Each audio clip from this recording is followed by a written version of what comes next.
स्वागत है आपका हमारी एक और नई वीडियो में। और आज हम आपके लिए लेकर आए हैं रिपब्लिक डे यानी कि गणतंत्र दिवस या 26 जनवरी के कुछ किस्से। तो शुरू करते हैं। तो क्या आप जानते हैं कि हम गणतंत्र कब बने थे? तो ये हुआ था 26 जनवरी 1950 की सुबह 10:18 पर।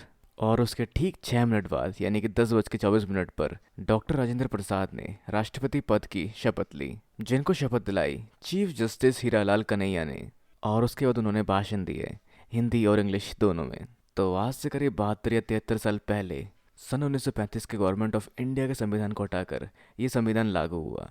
अब हमारा संविधान 26 नवंबर 1949 को पूरा हो गया था, जिसको संविधान सभा ने भी मंजूर कर दिया था। लेकिन क्यों इसे 26 जनवरी को लागू कर दिया गया? तो इसका कारण था 26 जनवरी 1930 में कांग्रेस का पूर्ण राष्ट्रोत्सव का नारा, जिसमें बात रखी गई थी भारत के संविधान और अंग्रेजों के संविधान से अलग खुद का एक संविधान बनाना। जिस कारण से 2 महीने का इंतजार कर 26 जनवरी 1950 को देश के आखिरी गवर्नर जनरल सी राजगोपालाचारी ने भारतीय गणतंत्र की घोषणा की।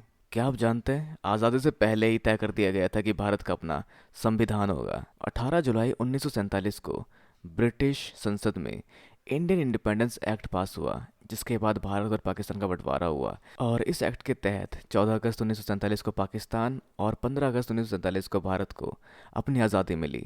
पर आज़ादी के एक साल पहले ही 9 दिसंबर 1946 को तय कर लिया गया था कि भारत का अपना संविधान होगा। इसके लिए संविधान सभा बनाई गई। 2 साल 11 महीने और 18 दिन तक चली इस बैठक ने संविधान का निर्माण किया, जिसको 26 नवंबर 1949 को संविधान सभा ने मंजूरी दी।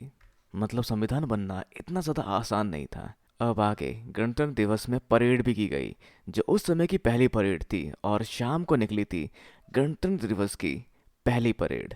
तो पहले अब की तरह सुबह परेड नहीं हुआ करती थी। उस समय पहली परेड निकली थी शाम को, जो 26 जनवरी 1950 के दोपहर 2:30 पर निकली थी, जहाँ राजेंद्र प्रसाद अपनी बगी पर सवार होकर राष्ट्रपति भवन से निकले थे।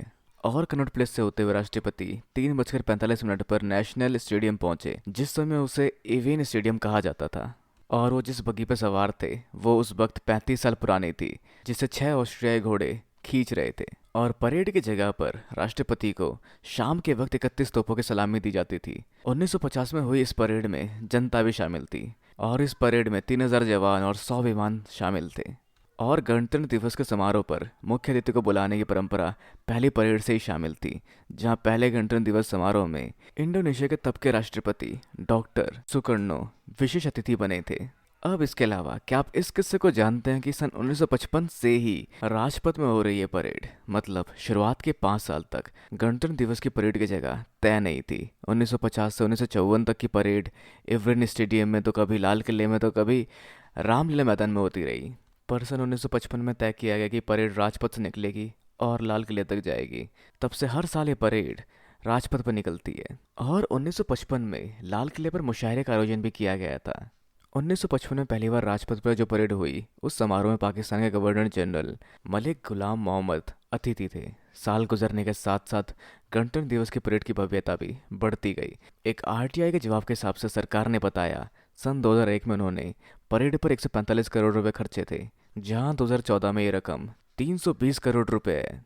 तो ये थे कुछ तथ्य यानी कि फैक्ट्स गणतंत्र दिवस के बारे में। तो वैसे आप क्या जानते हैं इस बारे में? हमें नीचे कमेंट बॉक्स में बिल्कुल ना बोले। और कुछ और फैक्ट जो हमसे छूट गए हो हमें ज़रूर बताएं कमेंट बॉक्स में। तो अपने विचार हमें नीचे कमेंट बॉक्स में साझा करें, और साथ में इस वीडियो को लाइक, शेयर और चैनल को सब्सक्राइब करना भी बिल्कुल ना भूलें। तब तक के लिए मिलते हैं अगली वीडियो में। Good bye and have a nice day.